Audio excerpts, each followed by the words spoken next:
Hi, வணக்கம் நண்பர்களே. இன்றைக்கி வந்து நம்ம தோட்டத்தில் இருக்கிற மரங்களுக்கான பதிவில் எந்த மரம் பார்க்க போகிறோம் அப்படின்னா விலாமரம். பாருங்கள், இதுதான் விலாமரம். இது வந்து நான் வச்சு 10 வருஷம் ஆகுது. 8 to 10 வருஷம் இருக்கும். காய் வைக்க ஆரம்பிச்சிருக்கு. இப்போ 3 வருஷமாக காய் வைக்கிது. ஒரே ஒரு மரம் வச்சுருக்கேன்.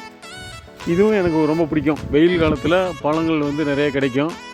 இது வந்து நாட்டு சக்கரை போட்டு உள்ளார இருக்கிற பழத்தை எடுத்து அதை வந்து அப்படி கரைச்சி குடித்தோம் அப்படின்னா வந்து நல்ல செம்ம டேஸ்ட்டாக இருக்கும்.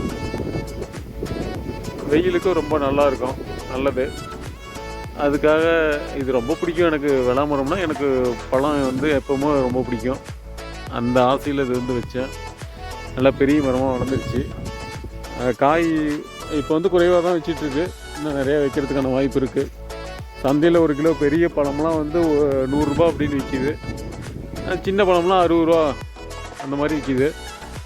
நம்மக்கிட்டே ஒரு பழம் மரம் இருக்கட்டும் அப்படிங்கிறதுக்காக இதை வச்சேன். இருக்கிறது ஒரு 25 அடி 30 அடி அந்த மாதிரி உயரத்தில் இருக்குது. இப்போ சீசன் இல்லை, இருந்தாலும் காய் வந்து இப்போ ஒரு 10 காய் 15 காய் இருக்கும். பாருங்கள் எவ்வளோ பெரிய மரமாக தெரியுதுன்ட்டு.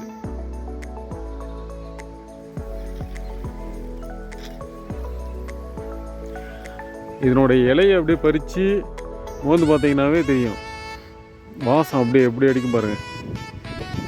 அருமையாக வாசம் அடிக்கும் இலை. இதில் முள்ளுலாம் இருக்கும். முள் இருக்கும். மேலே மரத்தில் ஏறுறதுனா கொஞ்சம் சிரமமாக இருக்கும். நல்லாயிருக்கு. இதுக்குன்னு தனியாக வந்து எந்த பராமரிப்பும் தேவையில்லை. வெயில் காலத்துலையும் எவ்வளோ வெயிலாக இருந்தாலும் வந்து இது ஒன்றும் இதை பாதிக்க போகிறதில்ல. அந்த வெயில் டைமில் தான் வந்து இது வந்து காய் பழங்கள் வந்து பழுத்து கீழே விழும். நான் வந்து எங்கே விளாமரத்தை பார்த்தனாலும் அப்படியே கீழே அப்படியே தேடுவேன். ஏன் பழம் கிடக்குதா, மேலேருந்து பழுத்து விழுந்தது அப்படின்ட்டு தேடி பார்ப்பேன். பக்கத்துலேயே கரடு இருக்குது பாருங்கள். அந்த கரட்டு மேலே போனோம் அப்படின்னா நிறைய பழங்கள் இருக்கும். அந்த காரப்பழம்னு ஒன்று இருக்கும், நுணாப்பழம் இருக்கும், இந்த மாதிரி நிறையா இருக்கும். சூரி பழம்னு ஒன்று இருக்கும். இதெல்லாம் நான் போய் வந்து பறிச்சுட்டு வருவேன். சின்ன வயசில் பறிச்சுட்டு வந்து சாப்பிடுவோம். அந்த மாதிரி இதெல்லாம் தான் அப்போ சாப்பிட்டோம். இப்போ வந்து இப்போ இருக்கிற குழந்தைங்களுக்கு அதெல்லாம் தெரியறதுக்கான வாய்ப்பே இல்லை. மக்கள் இதை வந்து இந்த மாதிரி மரங்களை வந்து வளர்த்துறதையும் வந்து ரொம்ப குறைச்சிட்டாங்க. எதுக்கு எடுத்தாலும் ஆப்பிள், ஆரஞ்சு இந்த மாதிரியே போயிட்டாங்க. அது சாப்பிட்லாம், வேண்டான்னு சொல்லலை, இல்லைன்னு சொல்லலை.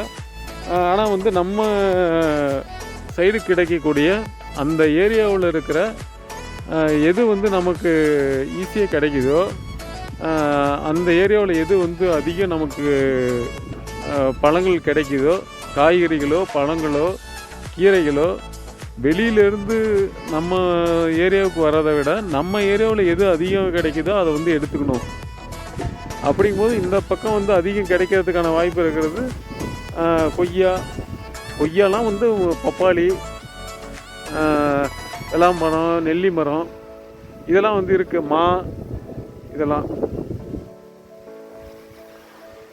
ஆனால் சின்ன வயசில் இது எதையுமே பணம் கொடுத்து வாங்கினதில்லை. இந்த எந்த பழத்தையும் வந்து பணம் கொடுத்து வாங்கினதில்லை. எல்லாமே வந்து நமக்கு இலவசமாகவே கிடைக்கிறதுக்கான சூழ்நிலை அப்போ இருந்துச்சு. இப்போ எல்லாமே பணம் தான். ஓகே, பாய்.